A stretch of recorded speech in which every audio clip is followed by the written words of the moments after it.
असं म्हटलं जातं की निसर्गातल्या कुठल्या गूढ रहस्याची उकल माणसानं करायचा प्रयत्न करू नये, कारण तशानं निसर्गाचा कोप होऊ शकतो. आणि माझ्या बाबतीत तसंच झालेलं होतं. आमच्या यल्लम्मा देवीच्या त्या नवसाच्या सुखद प्रवासानं माझ्या हृदयात एक आगळंवेगळं स्थान मिळवलेलं होतं. अनेकदा पावसाळ्यातल्या त्या कुंद वातावरणात मला त्या छान प्रवासाची आठवण यायची. तो तिथला झुळूझुळू वाहणारा मारुती ओढा, तिथलं ते फळाफुलांनी भरलेलं रान, ते माणकाच्या डोळ्यांचे ससे, आमचे सरडे बुवा, त्या कवाईत करणाऱ्या मुंग्या, हिरवी रंगीबेरंगी फुलपाखरं, सगळं सगळं मला आठवायचं आणि माझं मन अगदी उदास उदास होऊन जायचं. मी त्यावेळी आमच्या खिडकीतनं बाहेर बघायचे.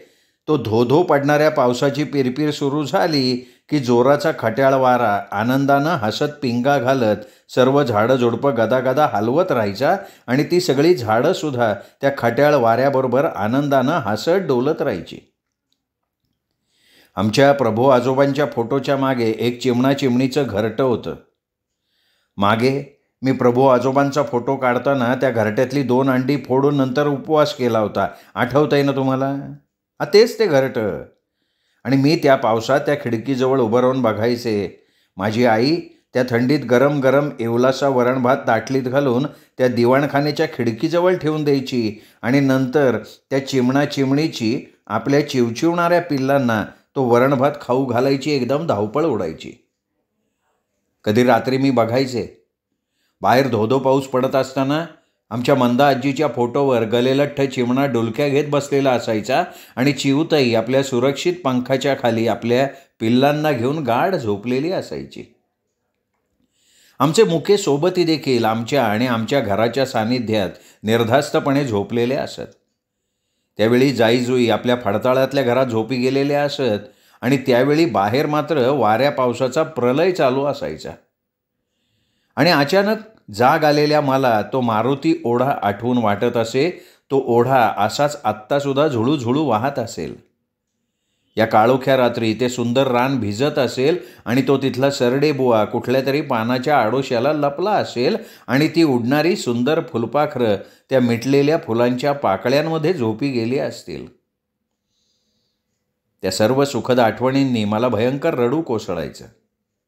खरंच मी अगदी मनापासून तुम्हाला सांगते, प्रत्येक माणसानं एकदा तरी आपल्या आयुष्यात अशा निसर्गाच्या सानिध्यात अगदी त्याच्या समीप जावं, म्हणजे नंतर त्या छान आठवणी जीवन जगायला नवीन उमेद देतात. तुमच्या एकांतात तुम्हाला त्या आठवणी दिलासा देतात. ज्यावेळी तुमच्याजवळ तुमचं कोणी प्रियजन नसेल, त्या दुःखाच्या वेळी या सुखद आठवणीच्या अत्तराची कुपी सांडून त्याचा सुगंध आजूबाजूला भरून घ्या आणि नंतर तुम्हाला आपोआप जाणवेल तुमचे ते प्रियजन इथेच कुठे तुमच्या आठवणीच्या रूपानं तुमच्या जवळ रेंगाळत आहेत.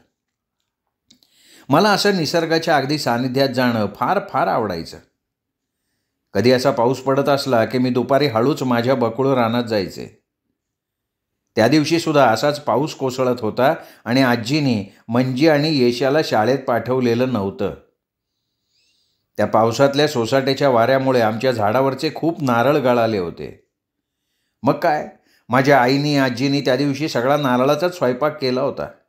ओल्या नारळाच्या करंज्या, नारळी भात, ओल्या खोबऱ्याची खसखस तांदूळ वाटून केलेली खीर, नारळाची चटणी, ओल्या नारळाच्या वाटाण्याची कढी आणि भरीसभर म्हणून मंजीला आवडतात म्हणून ओल्या नारळाच्या साखरेच्या पाकातल्या वड्यासुद्धा केल्या होत्या. असा हा दुपारचा भरगच्च नारळी जेवणाचा स्वयंपाक जेवून आमचं घर गाढ झोपलेलं होतं.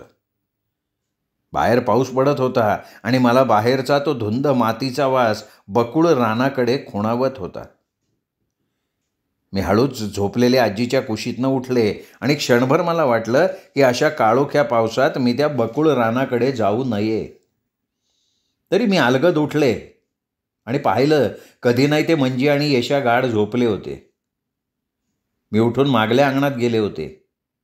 तिथल्या त्या थंड वाऱ्यानं माझ्या चित्तवृत्ती एकदम बहरून आल्या होत्या. तरी मला आज का कोणास ठाऊक त्या बकुळ रानाकडे जाऊ नये असं उगाचच वाटत होतं. पण मी जरा पुढे गेले आणि तो बकुळ फुलांचा मला पिसं लावणारा सुगंध माझ्या अवतीभोवती दरवळायला लागला. मी माझा परकर वर खोचून आमच्या त्या तारेच्या कुंपणातनं बकुळीच्या रानाकडे जाण्यासाठी बाहेर पाऊल टाकलेलं होतं. आता कधी कधी काय होतं, आपलं अंतर्मन जागृत असतं, ते कधी पुढे घडणाऱ्या धोक्याची संवेदना मनाला देत असतं. माझ्यासुद्धा अंतर्मनानं मला आज बकुळीच्या रानात जाऊ नकोस अशी सूचना दिली होती, पण कर्म माझं मी ऐकायला हवं होतं ना. मी त्या रानाजवळ गेले आणि मला अचानक वाटलं की आज हे रान वेगळंच भासतंय. तेव्हा जोरात पावसाला सुरुवात झाली होती. मी नंतर भराभरा माझ्या त्या बकुळ रानात शिरले होते आणि मला पुन्हा जाणवलं, आज इथे कसली तरी गूढ अनैसर्गिक शांतता पसरलेली आहे. मी हळूच आत शिरले, एका झाडाला टेकून सभोवताली बघितलं आणि त्याच क्षणी माझ्या मनाला एक भयंकर भयाची संवेदना जाणवलेली होती. मला वाटलं ते सगळं ओलं बकुळ रान एकदम जिवंत होऊन माझ्याकडे एखाद्या सावजाकडे बघावं तसं बघतीये आणि मी शहारले. उठून मूर्खासारखं त्या ओल्या गंधाच्या बकुळ रानाच्या मध्ये आत आत जायला लागले. आज पाऊस पडत असल्यामुळे तिथे सगळीकडे चिखल झाला होता आणि त्या ओल्या चिखलावर त्या बकुळ फुलांचा सडा पाडला होता. आत्तासुद्धा वाऱ्याने ती बकुळ फुलं टपाटपा खाली पडतच होती. मी माझा परकर वर उचलून त्या चिखलातनं उड्या मारत त्या रानाच्या मध्ये मध्ये शिरत होते. इथे या रानात एक गंमत होती.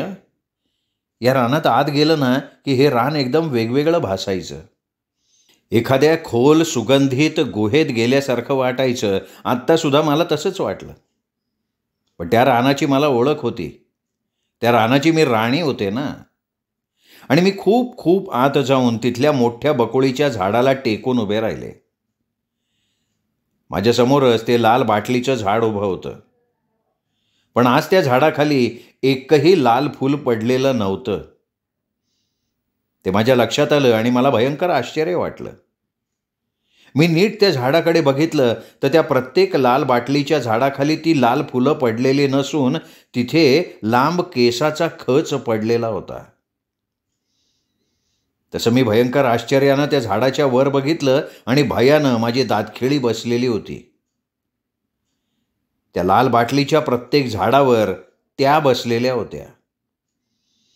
माझ्या समोरच्या झाडावर ती अगदी त्या झाडाच्या शेंड्यावर उंच अधांतरी बसल्याप्रमाणे पाय खाली सोडून ते मजेत हलवत आपल्याच धुंदीत ती लाल बाटलीची फुलं कचा कचा खात बसलेली होती.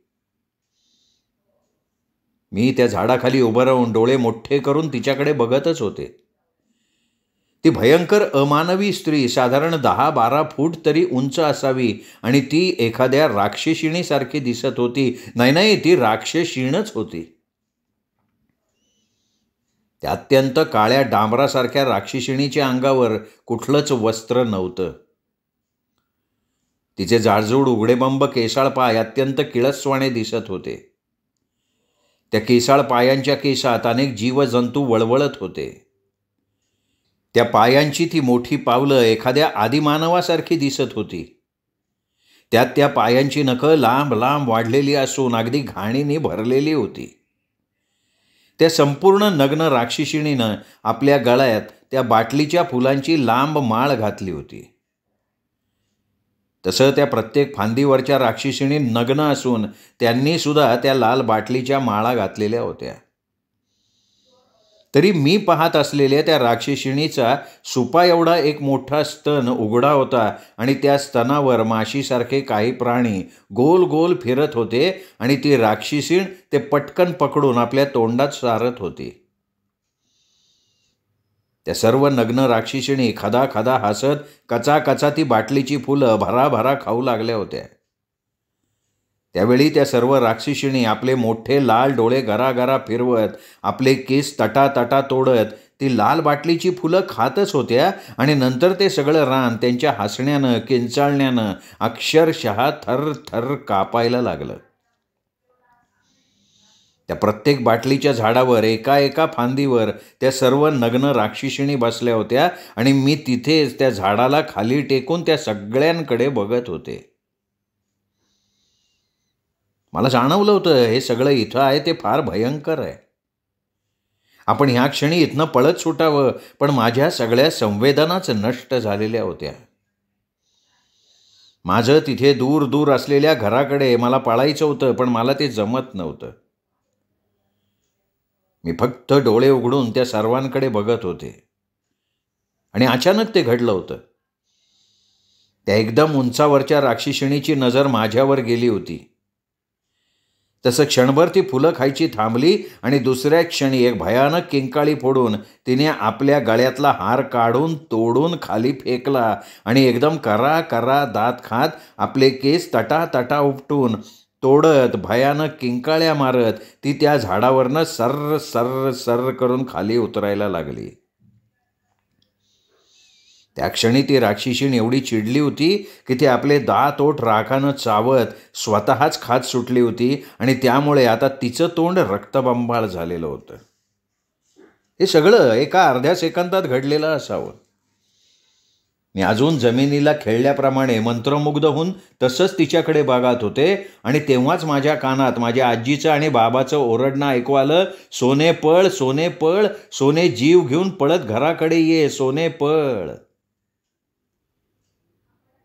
त्यांच्या त्या आवाजाने मी एकदम शुद्धीवर आले आणि काय घडतंय हे कळण्यापूर्वी मी आई, आज्जे असं किंचाळत धूम पळत सुटले. मला जाणवत होतं माझ्या पाठीमागनं ती राक्षसीण धप्प धप्प करून वेगानं पळत येतेय आणि मला सतत आजीचा आवाज कानात यायला लागला, सोने पळ पळ, जोरात पळ ग सोने.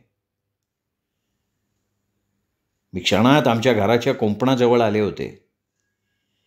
मी एका सेकंदात त्या आमच्या कुंपणाच्या तारेतनं पाय घालून सरळ आत उडी मारली होती आणि देवा, माझा परकर त्या तारेत अडकून त्याचा एक तुकडा त्या तारेला अडकलेला होता आणि माझ्या पाठोपाठ आलेली ती राक्षसीण तो माझा परकराचा तुकडा कचा कचा खात भयंकर आरोळ्या मारायला लागली होती. त्यावेळी मी फक्त माझे डोळे मोठे करून तिच्याकडे बघत होते. त्या राक्षसिणीच्या आरोळ्यांनी आमचं घर क्षणात दचकून जागं झालं. आईबाबांना कळेच ना कोण एवढ्या कर्कश आवाजात किंचाळतंय. माझी आज झोपलेली आजी एकदम किंचाळली, अरे शंभू, सोनी इथे नाही आहे. तेव्हा जागा झालेला आमचा पांढऱ्या तीरासारखा माझ्याजवळ येऊन त्या राक्षसिणीच्या दिशेनं भुंकायला लागला. आत हिरव्या कर्कश आवाजात ओरडायला लागला आणि तिथनं तो उडत उडत सरळ माझ्याजवळ आला. त्या दोघांच्या येण्यानं मला एकदम अतिशय सुरक्षित वाटलं होतं. मी माझ्या पांढऱ्याला घट्ट धरून त्या तारेकडे बघितलं तर आता तिथे कोणी नव्हतं. माझे बाबा त्या भर पावसात पळत पळत पुढच्या अंगणाकडे गेले तर तिथे मी नव्हते. बाबांना पांढऱ्याचं मागल्या अंगणात भुंकणं ऐकू आलं आणि ते तीरासारखे मागे धावले होते. त्यांच्या मागोमाग घरातली मंडळी आणि त्या सगळ्यांनी बघितलं की मी त्या मुसळधार पावसात माझे डोळे वर करून अगदी ओंडका होऊन ताठ पडलेली होते. हिरव्या त्या तारेवर बसून कर्कश ओरडत होता आणि आमचा पांढऱ्या एवढ्या पावसात सुद्धा माझं भिजलेलं तोंड चाटत होता. बाबा एकदम पळत माझ्याजवळ आले. मी फक्त बाबांकडे बघून त्या तारेकडे बोट दाखवलं होतं, पण मला काही बोलता येत नव्हतं. माझी दातखिळी बसू नये म्हणून माझ्या बाबांनी माझ्या उघड्या तोंडात आपला हात आडवा धरला होता. मी माझे दात बाबांच्या त्या आडव्या हातावर खोलवर रुतवून डोळे उघडे करून निश्चेष्ट पडलेली होते. तरी मला जाणवत होतं आमचं घर माझ्या भोवती गोळा होऊन किंचाळून रडतंय आणि एकदम माझं अंग सैल झालं. तेव्हाच बाबांनी आपला हात माझ्या तोंडातनं काढला आणि मला घरात आणलं. मला एवढंच जाणवत होतं की माझ्या घरात विलक्षण गलका चाललाय आणि त्या जंगलातल्या मिट्ट काळोखातून आमच्या झाड्या काकांची बैलगाडी चालली आहे. त्यावेळी मी माझ्या सुरक्षित घरात माझ्या घरच्या माणसांबरोबर आहे आणि झाड्या काका गातायत, माझ्या राजा हिरा मोती रे, बिगी चला रे बिगी चला, तुमच्या तोंडात गुळदाण्याची पोळी, माही कारभारीन दारात उभी, माझ्या राजा हिरा मोती रे, बिगीर चला बिगीर चला बिगीर चला. हे गीत मी ऐकता ऐकता अस्पष्ट होत गेलं आणि माझी शुद्ध हरपली. आमच्या घरात कुणालाच काही कळत नव्हतं. मी मागल्या अंगणात कशाला गेले, त्यात माझा परकर फाटला होता. मंजी रडत रडत म्हणाली, बाबा, ताई त्या बकुळ रानात गेली असावी, ती तिथे नेहमी जायची. हे आकरीत ऐकताच आमचं घर भयंकर हादरलं होतं. ते भयानक किंचाळणं कोणाचं होतं हे सगळ्यांच्या क्षणात लक्षात आलं होतं. आणि कधी नाही ते मंजीच्या पाठीत धपाटा घालत आजी ओरडली, कार्टे, तुला हे माहिती होतं तर तू आम्हाला आधी का नाही कधी सांगितलंस? आजी एकदम बाबांकडे वळाली आणि म्हणाली, शंभू, तू आत्ता दादूकडे जा, त्याला हे सगळं सांगून काय करायचंय ते विचार. सोनी म्हणावं बकुळ रानात घाबरली. बाबा रेनकोटसुद्धा घालण्यात वेळ न घालवता आपली सायकल घेऊन दादू बाबांकडे सुसाट गेले. मी कधीतरी जरा शुद्धीवर आले, दचकून बघितलं तर मी आईच्या बिछाण्यात होते. रात्र बरीच झालेली असावी. बाबा माझ्याकडे चिंताग्रस्त नजरेनं बघत माझ्या उशीजवळ बसले होते. दशरथ डॉक्टरांनी मला इंजेक्शन दिलं ते मला त्यावेळी कळलं सुद्धा नव्हतं. आमची आई, आजी, कौसल्यामाई डोळ्याला पदर लावून माझ्या पलंगाजवळ उभ्या होत्या आणि केदार काका जप करत पुन्हा पुन्हा माझ्या कपाळाला अंगारा चोळत उभे होते. मी शुद्धीवर आले आणि एकदम घाबरून बाबांचा हात घट्ट धरला. बाबा हलकेच माझ्या डोक्यावरनं हात फिरवत म्हणाले, बाळा, मी आहे इथे, घाबरू नकोस. आणि मला तो विलक्षण भास झाला होता. ती राक्षसीण माझं नाव घेत आमच्या घराभोवती फिरतीये आणि मी जोरात आ आ आजी करून किंकाळी फोडून पुन्हा ताठ झाले. दादूबाबांनी बाबांना उठवलं. ते दिवाणखान्यात आले आणि म्हणाले, शंभू, पोरीला बकुळ रानातल्या हाडळणीचा झापाटा झालाय. तवा आपण ईळ न घालवता भैरव टेकडीवर जाऊन छान भैरव बाबांना घेऊन आलं पाहिजे, त्योच यो झपाटा काढून छान टाकतील. त्यावेळी बाहेर आलेले केदार काका म्हणाले की, शंभू, दादू योग्य तेच सांगतोय, तुम्ही वेळ न घालवता भैरव बाबांना घेऊन या. अरे प्रत्येक रोगावर त्यांची औषधं वेगवेगळी असतात. हे बघा, तुम्ही आता वेळ घालवू नका, तुम्ही निघा, मी थांबतो इथे, इथली चिंता तुम्ही करू नका. वास्तविक माझे बाबा देवाधर्मावर विश्वास ठेवणारे होते. मंदिराच्या 4 कक्षेत राहणारे माझे ब्राह्मण बाबा अशा एखाद्या अघोरी मांत्रिकाच्या सहवासात कधीच आले नव्हते. एखाद्या झपाट्या, एखादी करणी किंवा भूतप्रेतापासून दूर राहणाऱ्या माझ्या बाबांचा देवाच्या प्रार्थनेवर, जपातपावर आणि नशिबावर विश्वास होता.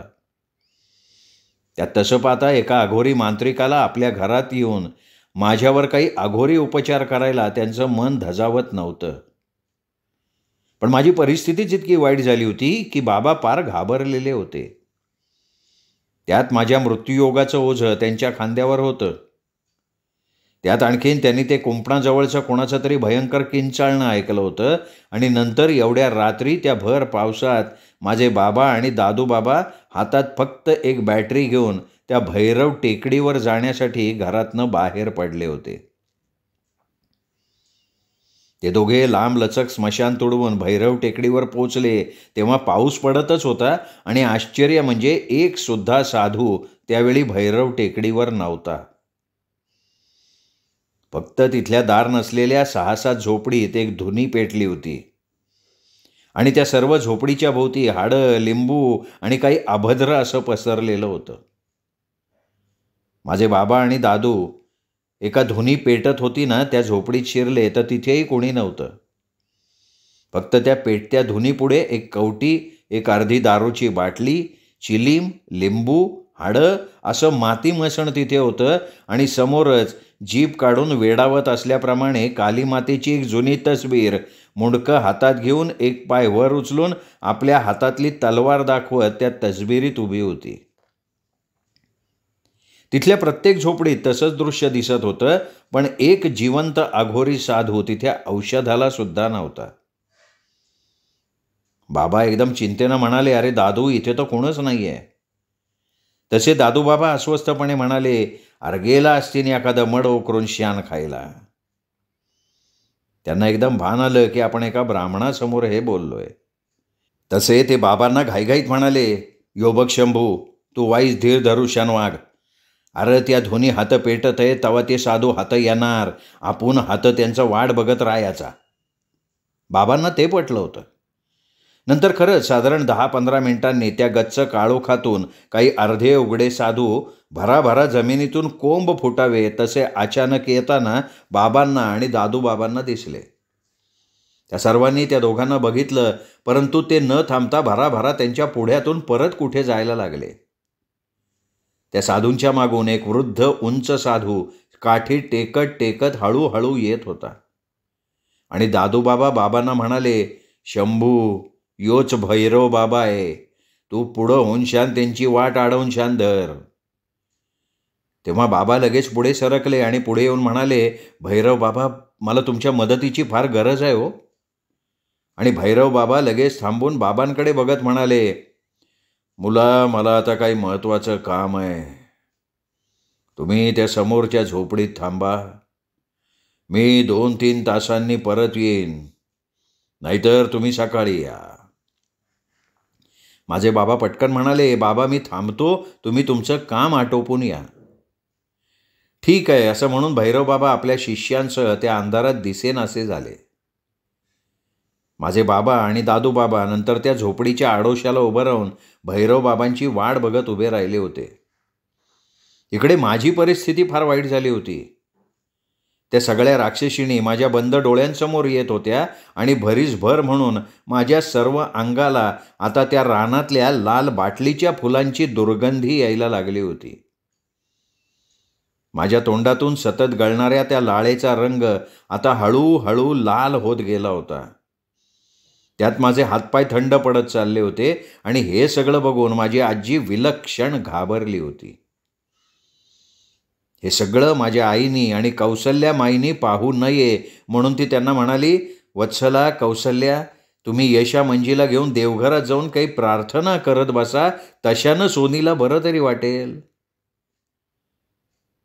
तशी माझ्या चटईवर बसून मुसमुसणाऱ्या आईला घेऊन कौसल्या माई उठली आणि यशा मंजीला घेऊन देवघरात गेली. आईच्या मागोमाग चुलबोक्यासुद्धा गेला होता. माझी आजी ती सगळे देवघरात गेल्यावर केदार काकांना म्हणाली, केदार, सोनीच्या तोंडातून ही लाल लाळ गळतीये, मला फार भीती वाटतीये.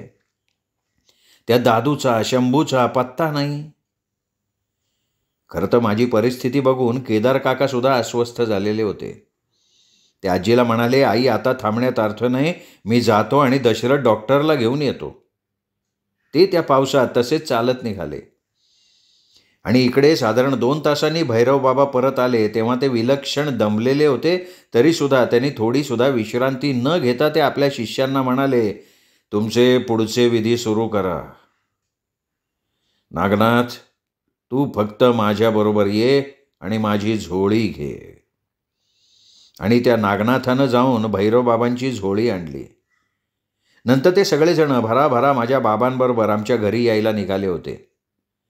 रस्त्यात माझ्या बाबांनी काय घडलं ते थोडक्यात भैरवबाबांना सांगितलं होतं आणि भैरवबाबा म्हणाले, तुमच्या मुलीने त्या रानात जायला नको होतं. वास्तविक त्या रानात 20-25 हडळणींचं वास्तव्य आहे, ही गोष्ट खरी आहे. पण त्या सर्व हडळणींचं बकोळीचं रान ही लक्ष्मण रेषा आहे. त्या रानाच्या बाहेर त्या कधी येत नाहीत. त्या एका ठराविक कालावधीत, ठराविक दिवशी त्या बकुळ रानात एकत्र येतात. त्यावेळी त्या दृश्य स्वरूपात असतात, नाहीतर इतर दिवशी त्या अदृश्य स्वरूपात त्या जंगलात झोपलेल्या असतात. काल त्यांचा एकत्र येण्याचा दिवस होता आणि दुर्दैवानं तुमची मुलगी त्या दिवशी तिथे गेली. आता तिथे नक्की काय घडलं हे कळाल्यावर मला काही करता येईल. आता जर त्या हडळणीनं तुमच्या मुलीला तिथे पाहिलं तर मात्र ते फार धोक्याचं असेल. तसे माझे बाबा अतिशय धास्तावून लगेच म्हणाले की बाबा, त्या हडळणीनं माझ्या मुलीला तिथं पाहिलंय, कारण माझी मुलगी त्या तारेतून आत आली तेव्हा आम्ही एक अमानवी आरोळी ऐकून उठलो होतो. तसं असेल तर आपल्याला लवकरात लवकर तुमच्या घरी जायला लागेल, कारण ती हडळ आता तुमच्या घराभोवतीच फिरत असेल. ती माझ्या पोरीला आत येऊन काही करणार नाही ना बाबा? नाही, ती हडळण तुमच्या घराभोवती फिरत असली तरी घराची हद्द ओलांडून कधीच तुमच्या घरात येणार नाही, कारण प्रत्येकाच्या कक्षा ठरलेल्या असतात. पण या हडळणी फार वाईट असतात. तुमच्या मुलींनी त्यांच्या कक्षेत जाऊन त्यांना डिवचलंय आणि ते फार धोक्याचं आहे. तसे बाबा अत्यंत घाबरून काही न बोलता भराभरा चालायला लागले. रस्त्यात त्यांना केदार काका भेटले आणि त्यांनी जेव्हा माझी अवस्था बाबांना सांगितली तसे भैरव बाबा केदार काकांना म्हणाले, तुम्ही डॉक्टरकडे जाऊ नका, आता मी आलोय, सगळं काही ठीक होईल.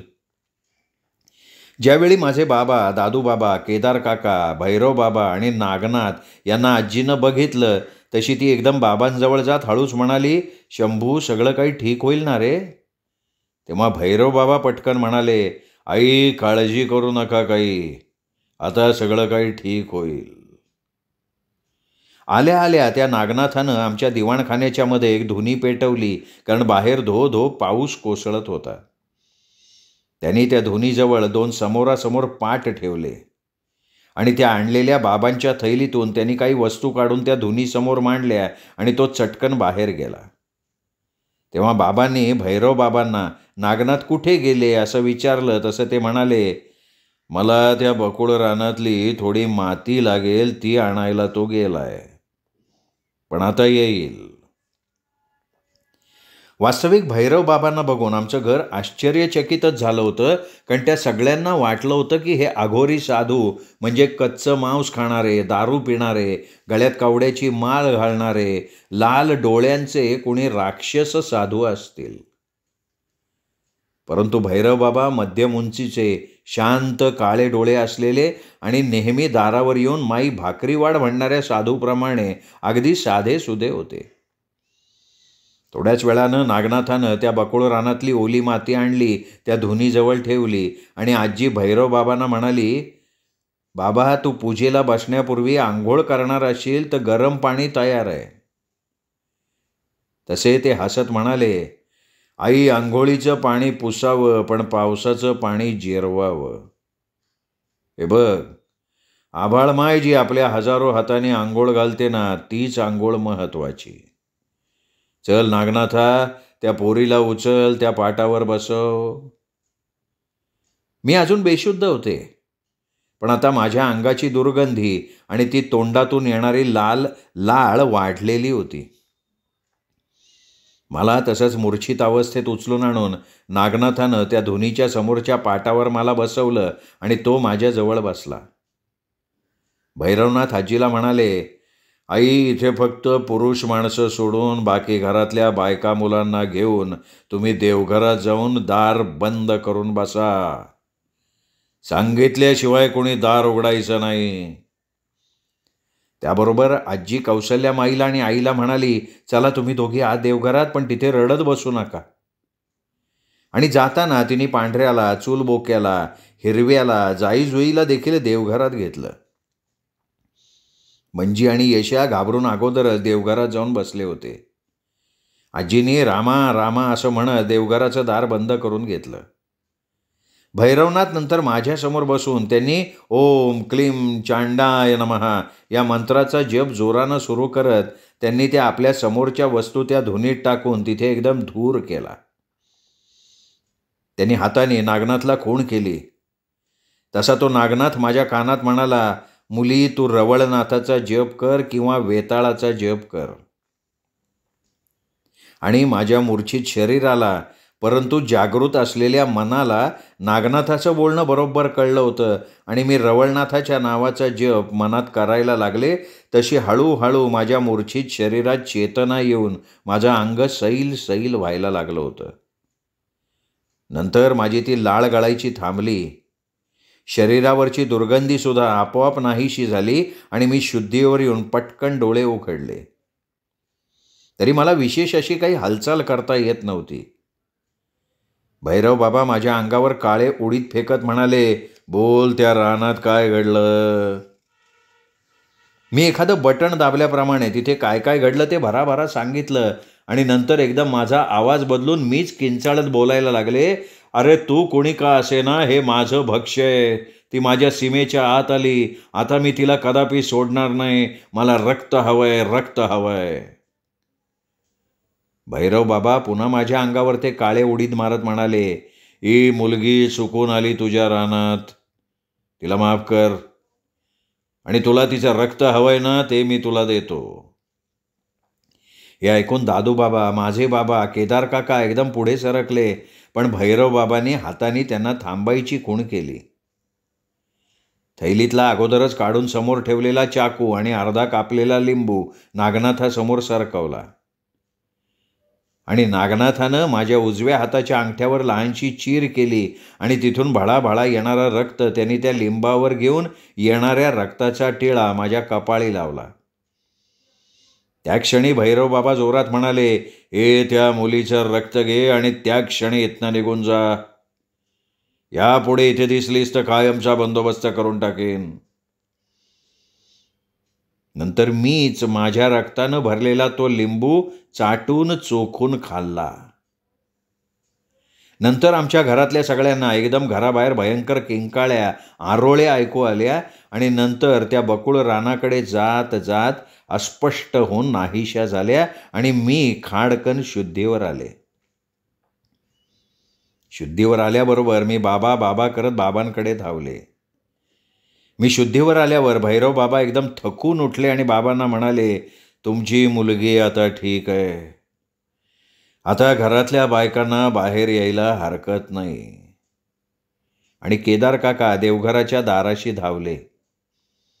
तोपर्यंत नागनाथानं ती धुनी विझवली. त्या धुनीसमोरच्या सगळ्या वस्तू पुन्हा थैलीत घातल्या आणि त्या धुनीतली सगळी राख घेऊन पावसातच त्या राखेची सगळ्या घराभोवती गोलाकार अशी रेष घातली. मी आता आई, आजी आणि माईच्या कुशीत मोठमोठ्यांदा रडत होते. तेव्हा माझ्या जवळ येऊन भैरव बाबा मला म्हणाले, हे बघ मुली, मी आज तुझं रक्षण केलंय. पण यापुढे तू कधीही त्या रानात गेलीस तेव्हा मात्र मी तुझ्यासाठी काहीही करू शकणार नाही, कारण तुझ्या रक्ताचा गंध त्या हडळणीनं घेतलाय आणि ते तुझ्यासाठी फार धोक्याचं आहे बाळा. तसे बाबा माझ्याकडे बघत म्हणाले, नाही बाबा, आता ही कधीच त्या बकुळ रानात जाणार नाही, याची हमी मी तुम्हाला देतो. बाबांनी काही रुपये भैरव बाबांना देऊ गेले तेव्हा ते शांतपणे म्हणाले, याची आम्हाला गरज नसते. आजी पुढे झाली आणि म्हणाली, महाराज निदान घोटभर गरम दूध तरी घ्या. भैरव बाबा, नागनाथ एकमेकांकडे बघून हसले आणि भैरव बाबा काहीही न बोलता, काहीही दक्षिणा किंवा आजीनं देऊ केलेलं दूध न घेता त्या भर पावसात मागे सुद्धा वळून न बघता भर निघूनही गेले. लगेच बाबांनी मला देवघरात नेलं, अंगारा लावला. आजीनी मला सर्वांच्या डोक्यावर हात ठेवून यापुढे मी कधीच बकुळ रानात जाणार नाही अशी माझ्याकडून शपथसुद्धा घेतली. मी बरे झाले तरीसुद्धा त्या दिवसात मला ती राक्षसीण सतत आठवून मी अनेकदा तिला स्वप्नात बघून घाबरत रडत उठायचे, तर कधी मध्येच उठून आजीच्या कुशीत खोल शिरून घाबरून थरथरत तिला घट्ट धरून ठेवायचे. मला या दिवसात अंधाराची विलक्षण भीती वाटत असे. या अंधारात ती लपून बसलेली राक्षसीण पटकन पुढे येऊन माझ्यावर झडप घालून मला काचा खाऊन टाकेल असं वाटत होतं. त्या राक्षसिणीचं ते मी पाहिलेलं भयंकर रूप माझं लहान मन विसरायला तयारच होत नव्हतं. कधी मी एकटी असले तर भयंकर घाबरून आईबाबांच्या आणि आजीच्या नावानं जोरात आरडाओरडा करायचे. आता मला आंघोळीला जाताना सुद्धा माझी आई बरोबर हवी असायची. माझ्या घरच्या मंडळींच्या जेव्हा माझं हे अंधाराला आणि एकांताला घाबरणं लक्षात आलं, तशी घरातली मंडळी मला जरासुद्धा एकटं सोडेन अशी झाली.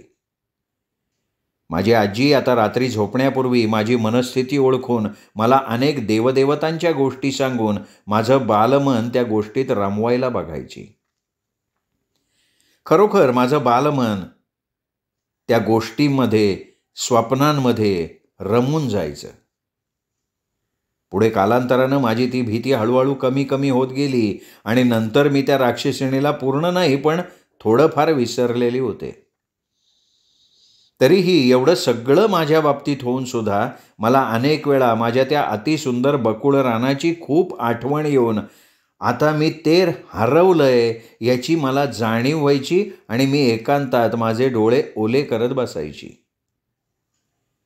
पण तरीसुद्धा अनेक वेळा मी त्या माझ्या बकुळ रानात स्वप्नाद्वारे जातच राहिलेली होते. श्रोते हो, आयडा बॅरेटो लिखित सोनसळी या कादंबरीचा हा भाग इथेच संपला. पुढचा भाग ऐकूयात उद्या दीपक रेगे कथाकथन चॅनलवर. तोपर्यंत नमस्कार श्रोते हो.